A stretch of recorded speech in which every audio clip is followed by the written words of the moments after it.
Good morning. आज का topic political science का पार्ट 2 संघीय संसद है। और संसद के बारे में हमने पहले पार्ट 1 में पढ़ चुके हैं, लेकिन फिर एक बार और डिस्कस करते हैं। संसद 3 चीज़ों से मिलकर बनती है। कौन कौन सी 3 चीज़ें हैं? तो वो है आपकी लोकसभा, राष्ट्रपति और राज्यसभा। क्लियर है? अब है अनुच्छेद। तो संसद से स्टार्ट करेंगे। संसद कौन से अनुच्छेद में? आपके 79। राज्यसभा थी, राज्यसभा आपकी 80 में, और लोकसभा कौन सी में? आपकी 81 में। तो इजी हो जाएगा आपका याद करना जब आप संसद से अनुच्छेद याद करेंगे। संसद के 79 है, उसके बाद राज्यसभा पे चलेंगे, थोड़ा सा उल्टा चलेंगे इसको, 80, और लोकसभा आपकी 81 है। और आपका राष्ट्रपति कौन से में है? 52 में। इसको मैंने ट्रिक से भी याद करा दिया था। तो फिर नेक्स्ट आगे देखते हैं। पहला क्वेश्चन है, लोकसभा का कार्यकाल कितनी बार 6 वर्ष के लिए बढ़ाया गया? देखो, लोकसभा कार्यकाल कितने वर्ष के लिए होता है? 5 वर्ष के लिए। लेकिन एक बार ऐसी इमरजेंसी हुई थी जो 6 वर्ष के लिए बढ़ा दिया गया था। तो कब? एक बार बढ़ाया 1975 में। रीजन क्या है देखते हैं। क्या हुआ जब साथ ही लोकसभा का बढ़ा हुआ कार्यकाल, इलाहाबाद हाई कोर्ट ने जब रायबरेली का लोकसभा चुनाव अवैध घोषित कर दिया था, यानी कि 1971 में चुनाव हुए थे, तो इलाहाबाद के हाई कोर्ट ने उसको क्या? अवैध घोषित कर दिया था। उस समय की प्रधानमंत्री थी इंदिरा गांधी। उसने क्या किया? 26 जून 1975 को देश में इमरजेंसी लागू कर दी थी। बस इतना ध्यान करना है। तो लोकसभा कार्यकाल कितनी बार बढ़ा गया? एक बार 1975 में। अगर पूछा जाए तो लोकसभा का जो कार्यकाल 6 वर्ष बढ़ा, तो वो कब बढ़ा था? 1975 में। उसकी प्रधानमंत्री कौन थी? इंदिरा गांधी थी। और इमरजेंसी कब लगाई? 26 जून 1975 को लगाई थी। ठीक है। तो 1976 में प्रस्तावित लोकसभा चुनाव एक वर्ष के लिए टाल दिया गया था। कब? 1976 में एक वर्ष के लिए टाल दिया गया था। इसलिए अगला आम चुनाव 5 की बजाय 6 वर्ष बाद, यानी कब हुआ था? 1977 में हुआ था। ठीक है। और आगे आप अपनी नोटबुक में उतारोगे तो सारा पढ़ लेना। आगे देखते हैं। राज्यसभा का कार्यकाल 6 वर्ष कौन से संशोधन में किया गया था? तो ये था आपका 42वां संशोधन। क्लियर है? तो इसके लिए हम ट्रिक लगाएंगे। ये क्या? 6 वर्ष ट्रिक है भाई, याद रखना। तो 42वां संशोधन है, तो 4 इसमें जोड़ देंगे 2, ये कितना होगा आपका? 6। तो याद आ जाएगा आपको, 4 और 2 6 होते हैं। 6 वर्ष कब किए गए थे? 42वें संशोधन में। नेक्स्ट है आपके लिए, भारत में किसकी स्वीकृति के बिना कोई खर्चा नहीं होता? तो किसके बिना? संसद। यानी कि कोई भी खर्चा करना हो देश के लिए तो किसकी अनुमति लेनी पड़ेगी? संसद। और संसद में ना आपको पढ़ा दिए, संसद में 3 लोग आते हैं आपके। लोकसभा आती है, राष्ट्रपति आता आपका, और आपकी राज्यसभा आती है। इसके बगैर कोई खर्चा नहीं होता। या तो आपको पेपर वाला ये तीनों चीज लिख के दे देगा, तीनों चीज नहीं मिलेगी तो एक मैन दे देगा, संसद। ठीक है जी। नेक्स्ट क्वेश्चन है, राज्यसभा के सदस्यों का नामाकरण कहाँ से लिया गया है? तो ये कहाँ से? आयरलैंड से लिया गया है। देखो, राज्यसभा में कितने लोग होते हैं? अधिकतम होते हैं आपके जो वर्तमान में है 238, और ये 12 जो राष्ट्रपति अपनी तरफ से चुनता है। 238 तो वही केंद्र और राज्य से चुने जाते हैं, लेकिन 12 कौन से होते हैं? जो राष्ट्रपति अपनी तरफ से चुनता है। तो इन्हीं 12 को नामांकन कहा जाता है। जो 12 व्यक्ति चुनता है, इन्हीं को ही नामांकन बोला जाता है। और ये कहाँ से लिए गए हैं? आयरलैंड से। ठीक है। तो ट्रिक लगा लेंगे हम ताकि आपको याद आ जाए आसानी से। जो 12 व्यक्ति थे वो कहाँ से? वो क्या है? आ रहे हैं किसमें? राज्यसभा में 12 व्यक्ति आ रहे हैं। ट्रिक है भाई, आसानी से याद हो जाएगी। राज्यसभा के सदस्यों को नामांकन कहाँ से लिया गया है? आयरलैंड से। अगला है नेक्स्ट क्वेश्चन, भारत की पहली महिला लोकसभा अध्यक्ष कौन है? मीरा कुमार। ठीक है जी। तो ट्रिक लगानी है, लोकसभा अध्यक्ष यानी लोग, मैंने पहले बताई थी पार्ट 1 में, लोकसभा को लोग बना लो, तो लोगों के बीच कौन बैठी हुई है? मीरा। 4 ऑप्शन मिलेंगे आपको, 4 ऑप्शन आसानी से छाट लोगे। लोगों के बीच कौन बैठी हुई है? मीरा कुमार, यानी कि लोकसभा की आपकी अध्यक्ष कौन थी? पहली मीरा कुमार थी। नेक्स्ट है, लोकसभा अध्यक्ष के वेतन तथा भत्ते कौन निर्धारित करता है? जो लोकसभा का अध्यक्ष होता है उसका वेतन और भत्ते, यानी कि उसको कितना वेतन देना है और कितने भत्ते निर्धारित करने हैं, तो कौन करता है? संसद करती है वो भी। ठीक है जी। और संसद में पता आपको कितने लोग आते हैं? तो वो करती है संसद। नेक्स्ट देखिए, योजना आयोग और राष्ट्रीय विकास परिषद का अध्यक्ष कौन होता है? तो ये प्रधानमंत्री होता है। मंत्री परिषदों की अध्यक्षता कौन करते हैं? कौन करते? प्रधानमंत्री। देखो, ये है आपके मंत्री परिषद। मंत्री परिषद में 3 चीज आती हैं। कौन कौन सी? कैबिनेट मंत्री, राज्य मंत्री और उप मंत्री। इन तीनों को ही क्या बोलते हैं? मंत्री परिषद। ठीक है। लेकिन एक चीज आ रहा हो, कैबिनेट मंत्री पूछा जाए आपसे, कैबिनेट मंत्री कौन होता है? तो वो मंत्री होते हैं जिन्हें मंत्रालय दिया होता है। मंत्रालय जैसे किसी को वित्त मंत्री बना दिया, किसी को परिवहन मंत्री बना दिया, किसी को रेल मंत्री बना दिया, उन्हीं को ही, बहुत मंत्री हैं जिनको हर चीज दी गई है, उन्हीं को कैबिनेट मंत्री बोलते हैं। ठीक है। अब आई राज्य मंत्री के बाद बारी। क्या होता है? अगर कैबिनेट मंत्री को किसी चीज की सहायता चाहिए तो उसकी सहायता कौन करता है? राज्य मंत्री। क्लियर है? कैबिनेट मंत्री और राज्य मंत्री, इन दोनों को किसी चीज की सहायता चाहिए तो वो कौन करता? उप मंत्री। तो ये तीनों मिलकर काम करते हैं, इसलिए इनको मंत्री परिषद बोलते हैं। आगे देखो, इन तीनों चीजों के ऊपर, यानी कि इनकी अध्यक्षता कौन करता है? प्रधानमंत्री करता है। ठीक है। अगर कैबिनेट मंत्री और प्रधानमंत्री मिलकर कोई मीटिंग वो करते हैं तो उसे क्या बोलते हैं? मंत्रिमंडल बोलते हैं। कहते नहीं मंत्रिमंडल की मीटिंग चल रही है, तो उसमें कौन कौन व्यक्ति शामिल होते हैं? एक तो कैबिनेट मंत्री होते हैं और प्रधानमंत्री होते हैं, उसको क्या बोलते हैं? मंत्रिमंडल। देखो, मैंने आपको इसमें 3-4 चीजें बता दी हैं। पहली, ये मंत्री परिषद मंत्री परिषद में क्या शामिल होता है? कैबिनेट मंत्री, राज्य मंत्री और उप मंत्री। क्लियर है आपकी? फिर कैबिनेट मंत्री में कौन से लोग होते हैं? भाई, जिनको मंत्रालय दिया होता है। मंत्रालय क्या? जिसको रेल मंत्री, वित्त मंत्री, परिवहन मंत्री होते हैं, उनको ही कैबिनेट मंत्री बोलते हैं। कैबिनेट मंत्री की कुछ हेल्प या सहायता करता है कौन? राज्य मंत्री। अब इन दोनों की सहायता कौन करता है? उप मंत्री।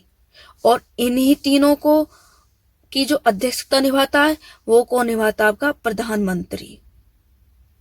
क्लियर है? 4 बात हो गई। और 5वीं बात यह है, कैबिनेट मंत्री और प्रधानमंत्री की मीटिंग होती है, जो बैठक होती है, उसको क्या बोलते हैं? मंत्रिमंडल बोलते हैं। क्लियर है? आगे बढ़ते हैं। किसकी अनुमति के बिना राजकोष से धन नहीं निकाला जा सकता? तो किसकी अनुमति मिला? विधानमंडल की अनुमति के बिना हम राजकोष से धन नहीं निकाल सकते। देखो, राज्य की विधानमंडल, यानी कि हर राज्य में अपनी विधानमंडल होती है। जैसे विधानमंडल में कौन सी 3 चीजें शामिल होती है? जैसे आपकी संसद में, एक उदाहरण बता रही हूं, संसद में भी 3 चीजें शामिल होती है, राष्ट्रपति, लोकसभा, राज्यसभा। इसी तरह आपकी राज्य में भी विधानमंडल होती है। संसद की तरह विधानमंडल होती है, उसमें भी राज्यपाल, विधानसभा और विधान परिषद होती है। जैसे कि राज्यपाल की जगह कौन होता है आपका संसद में? राष्ट्रपति। विधानसभा लोकसभा होती है, विधान परिषद राज्यसभा होती है। होता नहीं है संसद में। तो इसी तरह राज्य की विधानमंडल में भी 3 लोग शामिल होते हैं, राज्यपाल, विधानसभा और विधान परिषद। क्लियर है? लेकिन एक बात ध्यान रखना, हर राज्य में विधान परिषद नहीं होती। दोनों चीजें तो होती हैं हर राज्य में, लेकिन हर एक राज्य में विधान परिषद नहीं होती। खाली आपके 6 राज्य हैं जिसमें विधान परिषद है। उनके नाम है उत्तर प्रदेश, आंध्र प्रदेश, महाराष्ट्र, बिहार, कर्नाटक और तेलंगाना। लेकिन जम्मू कश्मीर में नहीं है, इसमें गलत दिया हुआ है, जम्मू कश्मीर में नहीं है। यानी कि देखो, राज्य विधानमंडल होती है, हर राज्य की विधानमंडल होती है, उसमें राज्यपाल, विधानसभा, विधानमंडल होते हैं, लेकिन हर राज्य में विधान परिषद नहीं होती। खाली आपके 6 राज्य हैं जिसमें विधान परिषद है, उनके नाम ये हैं। तो ट्रिक याद रखना, यूं आम बिकते हैं, जय को खत्म कर देना क्योंकि जम्मू कश्मीर नहीं है अब। तो यूं आम बिकते हैं, यू से उत्तर प्रदेश, आ से आंध्र प्रदेश, मैं से महाराष्ट्र, बी से बिहार, कै से कर्नाटक और ते से तेलंगाना। ठीक है भाई। नेक्स्ट देखो, साल में कितनी बार अविश्वास प्रस्ताव पास होता है? एक बार। क्लियर है? अब देखो भाई, अविश्वास प्रस्ताव होता क्या? देखो, आपकी जो लोकसभा की सीटें कितनी है? 545। अगर इनको आधा कर दूं तो कितनी होगी? 272। और 272 में एक जोड़ दूं 273, उसी को बोलते हैं विश्वास मत। जैसे आपकी बीजेपी है और इसका विपक्ष कौन है? कांग्रेस है। यानी मानो बीजेपी ने आपकी 273 सीटें ले ली, ठीक है, लेकिन क्या हुआ, कांग्रेस को पता चला कि इसके आधे जो एमपी है वो कांग्रेस की तरफ हैं। मैं एक एग्जांपल बता रहा हूं आपको समझाने के लिए। कांग्रेस की तरफ आ चुके हैं, तो ये क्या है, विपक्ष का व्यक्ति है, ये तुरंत क्या करेगा, राष्ट्रपति के पास जाएगा और बोलेगा कि जो बीजेपी के एमपी वो हमारे साथ आना चाहते हैं या हमारे साथ हैं। तो पहले ना बीजेपी का ना हमें बहुमत सिद्ध करके दिखाओ कि इसके पास 273 सीट है या नहीं। तो क्या है, राष्ट्रपति बोलेगा इससे कि अब तू अपना 273 दिखा कि तेरे पास 273 पूरे सदस्य हैं या नहीं। तो ये अगर ये 273 पूरे सदस्य हुए तो सरकार किसकी बन गई? बीजेपी की ही बन गई है। लेकिन 273 नहीं हुए तो क्या होगी? सरकार गिर जाएगी और चुनाव वापस होंगे। ठीक है, तो बहुमत या विश्वास मत यही होता है। कोई विपक्ष का आ जाए और जो जीतने वाला होता है उसके खिलाफ बोले कि राष्ट्रपति से जाकर कि भाई इसके जो आधे लोग हैं वे मेरे साथ हैं। तो राष्ट्रपति क्या करेगा? उससे बोलेगा अपना बहुमत सिद्ध कर, यानी कि सिद्ध कर कि कितने व्यक्ति तेरे साथ है, सिग्नेचर करवा सबके। अगर उसके सारे व्यक्तियों ने जितनी सीट उसने हासिल की है सिग्नेचर कर देते हैं तो सरकार उसी की रहेगी, अगर नहीं करते हैं तो सरकार गिर जाएगी, वापस चुनाव लड़े जाएंगे। ये होता है बहुमत या विश्वास मत प्रस्ताव। ठीक है, बात यह है बस, साल में कितनी बार अविश्वास प्रस्ताव पास हुआ? एक बार। आगे चलते हैं। अब देखो, जो आपकी अविश्वास प्रस्ताव के लिए कुछ बातें हैं। नंबर 1, अविश्वास प्रस्ताव लोकसभा में विपक्ष लाता है। कौन लाता है भाई? लोकसभा में विपक्ष वाला व्यक्ति लाता है। इसमें कम से कम 50 सांसद की सहमति होनी चाहिए। एमपी बोल दो, सांसद बोल दो, एक ही बात है। एमपी को सांसद भी बोलते हैं। 10 दिन के अंदर इस पर चर्चा होनी चाहिए। कितने दिन के अंदर? 10 दिन के अंदर। 50% से अधिक मत से पारित होने पर सरकार गिर जाती है और पुनः चुनाव होता है। क्लियर है? नेक्स्ट, लोकसभा के अध्यक्ष को कब वोट डालने का अधिकार होता है? जब टाई हो या वोट बराबर हो। क्लियर है भाई? आगे देखते हैं। वित्तीय वर्ष कब शुरू हुआ था? 1 अप्रैल को। नेक्स्ट क्वेश्चन है, भारतीय संसद की महत्वपूर्ण विशेषता क्या होती है? कि इसमें राष्ट्रपति भी शामिल होता है। देखो, संसद में 3 चीज होती हैं, जैसे ये आपको क्लियर दिखाऊं। लोकसभा होती है, राज्यसभा होती है और राष्ट्रपति भी होता है, इसी तरह संसद बनती है। तो इसकी महत्वपूर्ण विशेषता क्या है भाई? इसमें क्या, राष्ट्रपति भी शामिल होता है।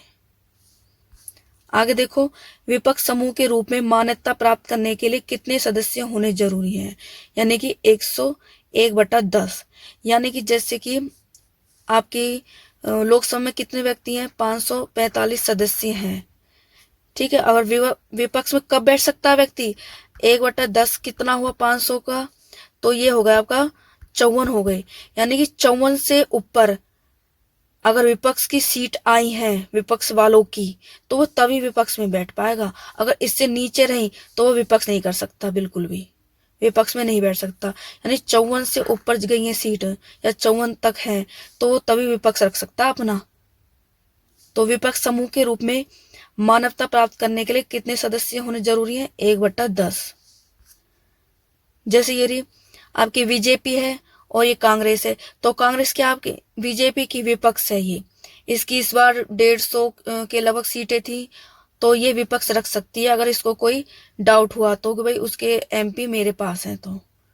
ठीक है, तो नेक्स्ट देखो आगे।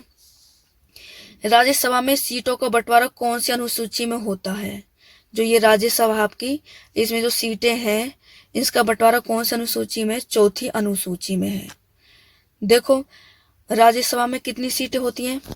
दो। अब कितनी है? 238। 238 में आपके राज्य को चली गई और केंद्र को चली गई।